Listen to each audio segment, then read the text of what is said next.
With the turn of the calendar and the NCAA tournament just a couple of months away, it's time to dive into our all time college basketball coaching rankings. But that's not all. We're also breaking down which active coaches are in prime position to make a resume building run this year.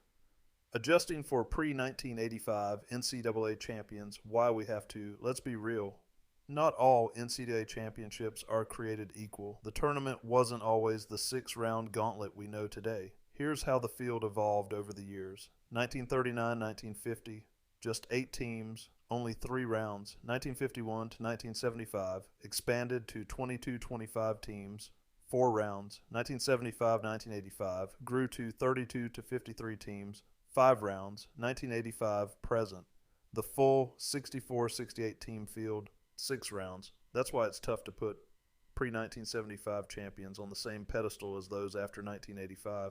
Back then, some top 5 or even top 10 teams didn't even get invited. Imagine that today. Absolute chaos. Marquette even skipped the NCAA tournament once, opting for the NIT instead. Different times. By 1985, the tourney had fully evolved into what we recognize today. And that's why these rankings will heavily favor coaches who thrived in this era. Rule changes and the modern game. Now let's talk rule changes. 1985 didn't just bring a fully fleshed out tournament, it also introduced something game changing, the shot clock. Then in 1986, the 3-point line entered the chat, forever altering how the game is played. These two innovations cemented college basketball as we know it today, making it a true modern era. One Mike Krzyzewski reaching 7 Final Fours in 9 seasons, including 2 championships after the tournament expanded to 6 full rounds, is a feat that may never be replicated. Even as a young observer at the time, it was obvious this guy was destined for greatness. You just knew he was on a trajectory to shatter records, and he did. 1,200 plus career wins, 100 plus NCAA tournament games, 13 Final Fours. That level of sustained success, unreal. It takes a rare mix of skill, adaptability, and sheer longevity to stay at the college level for that long, all while resisting the allure of the NBA. Now, his 5 championships, that's probably the most breakable record in his resume. But let's be honest, breaking it is still a monumental challenge. 2, Jim Calhoun. If there's one coach who came close to challenging Coach K, it's Jim Calhoun. What sets him apart? Unlike many top coaches who came up under a legendary mentor or through an established coaching tree, Calhoun built his own path. He started at the high school level, then took UConn, a program with almost no history, and turned it into a blue blood powerhouse. Not just competing with the best, but outpacing them in modern championships. Most elite coaches either inherited a blue blood that had already won championships, came from the pre-1975 era when there weren't clear recruiting pipelines or dominant programs. Calhoun, neither. He took UConn from nothing to everything. Before he arrived, UConn had one Elite Eight appearance in 2 decades, and hadn't even made the tournament in 10 years. Meanwhile, other elite coaches often walked into programs rich in history. But Calhoun, he built it. 3 national championships, all in the modern era. And let's not forget, 2 years after he retired, UConn won a 4th title with his players and his hand-picked assistant coaching. Now, you can't officially give him credit for that championship, but let's be real. He laid the foundation. Roy Williams' resume is stacked. 9 Final Fours, 3 national championships, 900 wins, 79 NCAA tournament victories. But here's the thing. When you compare him to a guy like Calhoun, there's a clear distinction. Roy didn't build a program from the ground up. He didn't grind his way through mid-majors before getting his shot. Instead, he started his career under Dean Smith, landed the Kansas job as his first head coaching gig, and eventually returned to UNC. Now, that's not to say he didn't maximize his opportunities, because he did. But the question is, what if he hadn't started at 2 of the biggest programs in college basketball history? Would he have ever gotten to that level if he started at, say, Tulsa, Northeastern, Army? We just don't know. What we do know is that many of the other greats had to prove themselves at smaller schools first. Some even built those schools into powerhouses before moving up. Roy, he was handed the keys to established blue bloods. And that raises the question, well, how many other great coaches could have achieved similar success if given the same head start? 4. Dean Smith. Dean Smith rightfully earns a place on our list as the first coach to emerge from the pre-shot clock NCAA expanded field era. Despite his roots in a different era, Smith demonstrated remarkable adaptability, leading his team to 4 Final Fours and securing a national championship well into the 1990s.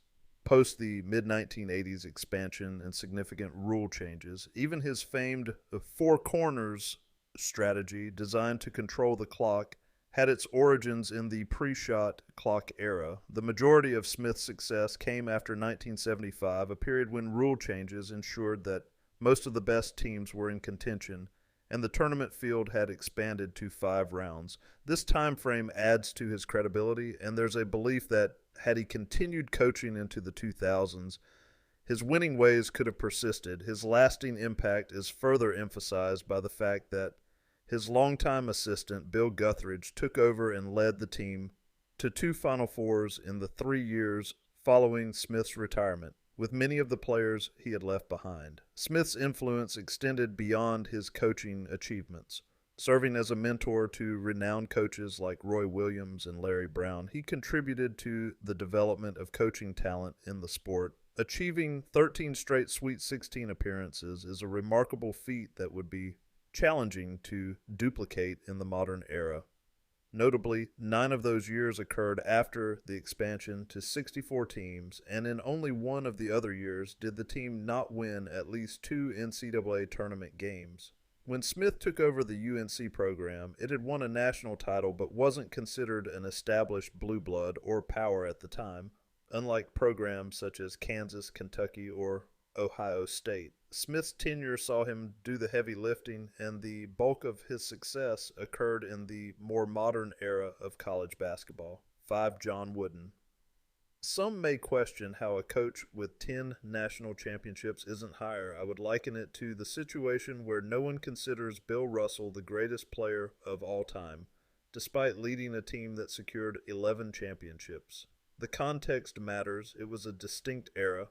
Just as the Celtics competed against, UCLA emerged from the comparatively weaker West, needing to win only 4 games to claim a championship for all but the last title under Wooden, 5th round. This aspect often proves challenging for most coaches, in my opinion, as they navigate the gauntlet of 6 wins in the tournament. Even if the first round is typically easier for the top 4 seeds, it introduces another stressful game where upsets are not uncommon.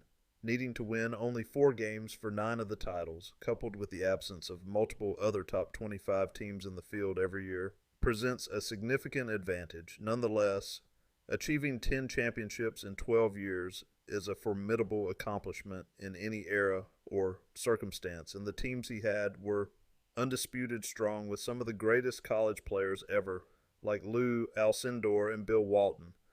Further supporting his case is his triumph over coaching legends such as Dean Smith, Bob Knight, and Denny Crum twice in the NCAA Final Fours from 1968-1975. These coaches are also all-time greats who had teams strong enough to challenge for the championships at the time. Denny Crum was from his coaching tree as well. 6. Bob Knight.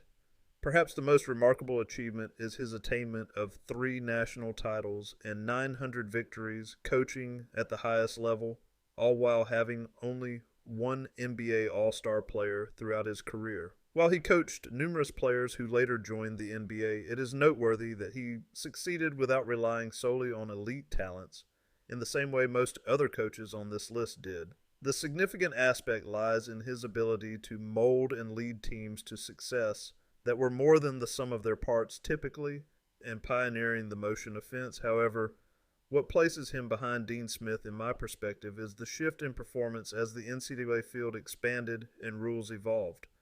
Unlike Smith, who continued to win both a championship and reach multiple Final Fours in the 1990s, there seems to be a decline in his coaching prowess during that period, despite Smith being older and coming from a more distant era. Bob Knight's last championship came in 1987, a year after the introduction of the three-point line and 2 years post the implementation of the shot clock. By the 1990s, teams had learned to effectively utilize these changes, and Knight's coaching style and influence seemed to wane. His last appearance in the Final Four was in 1992, with only one Sweet 16 appearance in the last 13 years of his coaching career. The shift towards a more modern game and changes in recruiting appeared to have surpassed his coaching strategies by that point. Lute Olson. Lute Olson, much like Jim Calhoun, didn't come up through an established coaching tree. No blue blood connections, no easy hand ups. Olson built his own path, grinding through high school and junior college coaching before landing his first Division I gig at Long Beach State.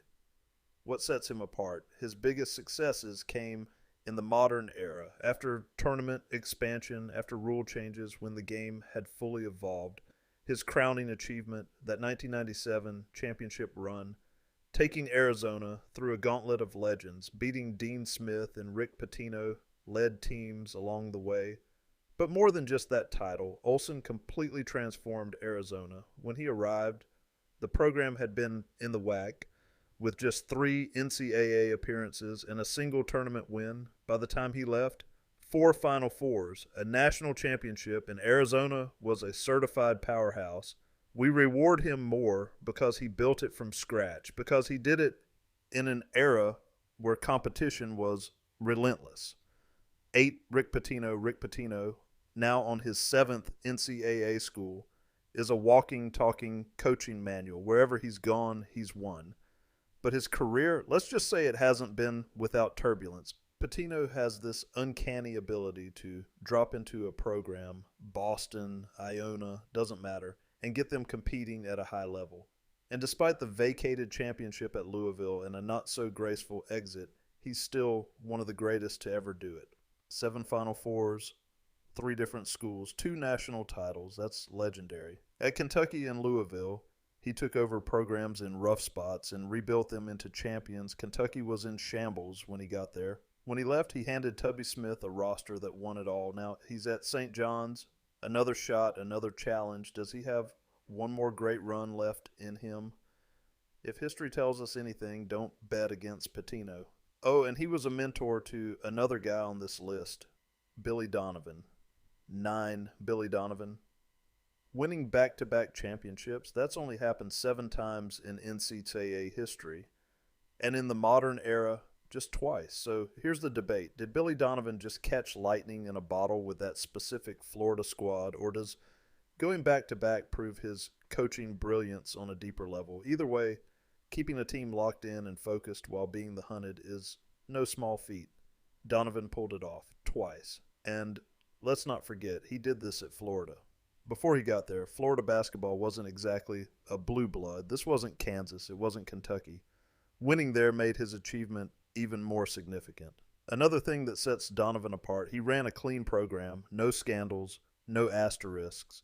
And while he left for the NBA voluntarily, there's always been speculation that he might return. If he does, you wouldn't bet against him adding even more to his legacy. 10 Bill Self. Bill Self still has a shot at cracking the top 3 coaches of all time. And when you look at his journey, winning big at multiple programs while climbing the coaching ladder, it's hard to argue against him. Taking a program like Tulsa to the Elite 8, some might say that's even more impressive than leading Kansas to the Final Four. And honestly, we tend to agree. Early on at Kansas, Self took a few tough tournament losses, but over time he's evolved into what many consider the best coach in college basketball today. However, much like Rick Pitino, NCAA violations have followed him, adding a layer of complexity to his legacy. That said, his career isn't over, and there's still time for him to cement his spot among the coaching greats. Maybe even climb a little higher before it's all said and done. 11. Tom Izzo versus Jay Wright. Now here's where it gets interesting. Comparing Jay Wright and Tom Izzo is tough because their accomplishments, while both elite, are very different. It's essentially a tie with a slight edge to Izzo. They both coached for decades, both took over programs where they were assistants, and both built powerhouses, but it really comes down to how you value championships versus longevity. Izzo, he's got the longest streak of NCAA tournament appearances in history. That's consistency at the highest level. Meanwhile, Jay Wright's Villanova squads did something special, winning 2 titles in 3 years. That's legendary. It's close, but we lean toward Izzo 8 Final Fours, more than double the NCAA tournament wins. And that ridiculous streak of tournament appearances, he's been doing it at an elite level for decades. But let's be real. Both these guys left an indelible mark on college basketball, and their legacies set in stone. And 13, Danny Hurley. Danny Hurley? Danny Hurley, huh? This one's tough to pin down. Some might argue he deserves a spot closer to Billy Donovan's range, especially after getting UConn back on track and winning back-to-back championships in the most dominant fashion we've seen in recent memory. But here's the thing. Part of me still feels like his overall resume is a little light compared to those ranked ahead of him. That said, Hurley has decades to keep building his legacy if he wants to. If he stays on this trajectory, he's almost certainly in top 10 contention. But we've got to wait and see if he fulfills that potential. There's always the chance he could jump to the NBA, and his, let's say, enthusiastic antics could cost him recruits. Time will tell. At this point, though, 2 championships at his age in this new era of college basketball is tough to overlook. 14, John Calipari. John Calipari's resume is impressive. Let's be real. His achievements at UMass and Memphis are nothing short of remarkable, especially considering the circumstances. If those Final Fours hadn't been vacated, he'd probably be sitting a little higher on this list, maybe right behind Bob Knight. The success he had at Memphis, especially in an era when they were in the somewhat weaker Conference USA, is an underrated feat. And let's not forget Kentucky. He's a made man with that championship in the bag. 15, Denny Crum. Now, Denny Crum might just be the most underrated coach in this whole conversation. He's definitely a little overshadowed by how his career ended, with that rough 12-19 season in Conference USA, which led to his exit due to job performance concerns. Let's just say not many elite coaches end their careers like that. But despite that unfortunate conclusion, Crum's overall impact is undeniable. Sure, the late 90s were a bit of a slump, but Crum's resilience shone through. In 1997, he led his team to an Elite 8 plus 3 Sweet 16 appearances from 93 to 96, all while coaching in far lesser conferences like the Metro and QSA. And when you think about it, he adapted better than most of his peers, probably better than Bob Knight, if we're being honest. 2 national titles, 1980 and 1986, cement his legacy, and those victories came in an era where the tournament had fewer teams and was a bit tougher to win. In 1986, the tournament had expanded to 64 teams, and the shot clock was added. Even the 1980 win had its weight, requiring 5 wins to clinch the title. Definitely a more legit victory than some might think. It's also important to note that Crum inherited a program that was already in solid shape when he took over. Louisville had been to a Final Four and had top 10 finishes before Crum came along. He didn't exactly start from scratch, but he built on a solid foundation and took that program to new heights, even in the less competitive conferences he coached in later on. 16, Jim Boeheim. Longevity matters, right? And Jim Boeheim, he's got that in spades. 60 years in the game, 47 of those as head coach at Syracuse. And let's not forget, the guy's the second person ever to hit 1,000 wins. On one hand, that's a massive testament to his influence on the game. On the other hand, only 5 Final Fours and 1 championship? Yeah, some might argue that it's not quite as impressive when you look at that win total compared to his relatively modest championship count. Boeheim's career is fascinating. He stayed at Syracuse for nearly half a century, and his story is full of ups and downs. Evaluating his legacy, it's a little complicated. He's got the longevity, sure, but also some notable successes and some tough moments towards the end. Regardless, his 47 years at Syracuse make him one of the most enduring figures in the sport, and good luck trying to replicate that kind of career. 17, Adolph Rupp. Adolph Rupp, This guy is one of the more controversial figures on this list, and honestly, that sentiment is reflected in his relatively low ranking. A big part of that controversy stems from the principles his Kentucky teams represented at the time. Sure, Rupp secured 4 national titles, but it's important to note that 3 of them came before 1951, with the last one in 1958. The context of his coaching career matters here. His last Final Four appearance came in 1966, and it's a tough one to forget. His all-white team lost to Texas Western, which fielded an all-black lineup. That moment, in many ways, defined his legacy.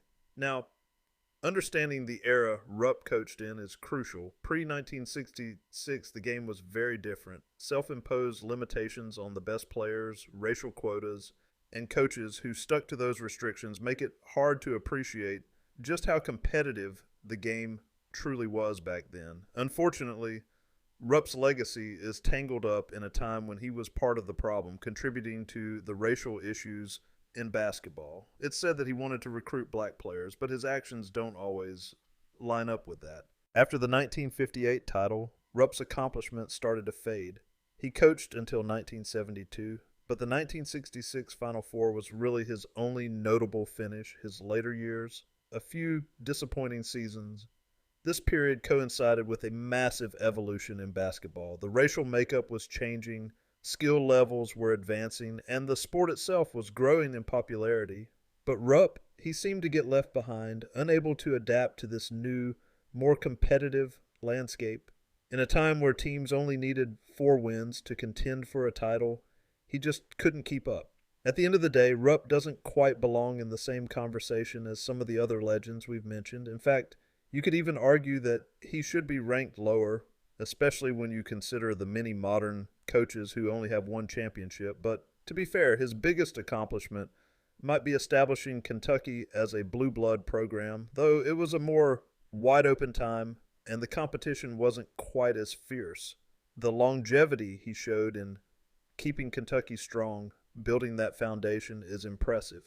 And let's not forget the point shaving scandal that nearly derailed everything, and the death penalty his program narrowly dodged. That's some serious resilience. So there's our list for the elite, very top coaches of all time. If you're interested in the full rundown, we've ranked the top 75 with wins, bids, Final Fours, and championships listed over at theresourcenexus.com. I'll read them off for anyone still sticking around looking for their school's legend to pop up. But if you want the full case for why they are ranked where they are, head on over. But hey, if you're ready to bounce, I totally get it. Catch you later. Jerry Tarkanian, Nolan Richardson, Gary Williams, John Thompson, Steve Fisher, Larry Brown, Scott Drew, Mark Few, Tony Bennett, Bob Huggins, Kelvin Sampson, Eddie Sutton, Brad Stevens, Joe B. Hall, Rick Barnes, Tubby Smith, Al McGuire, Jim Valvano, Jim Herrick, Jim Laraniga, Raleigh, Massimino, Bo Ryan, Lon Kruger, Greg Marshall, John Beileen, Thad Matta, Ben Howland, Guy Lewis, Don Haskins, Hank Eba, Frank McGuire, Fred Taylor, Judd Heathcote, Jack Gardner, Norm, Sloan, Shaka Smart, Rick Majerus, Dale Brown, Terry Holland, Lou Henson, Ray Meyer, Gene Bartow, Hugh Durham, Bruce Pearl, Mick Cronin, Lou Carnesecca, Mike Montgomery, Digger, Phelps, Billy Tubbs, Bobby Crimmins, PJ, Carlosimo, John Chaney, Gene Keady, Tom Davis, Chris Beard, Matt Painter, Clem Haskins, Johnny Orr, John Thompson,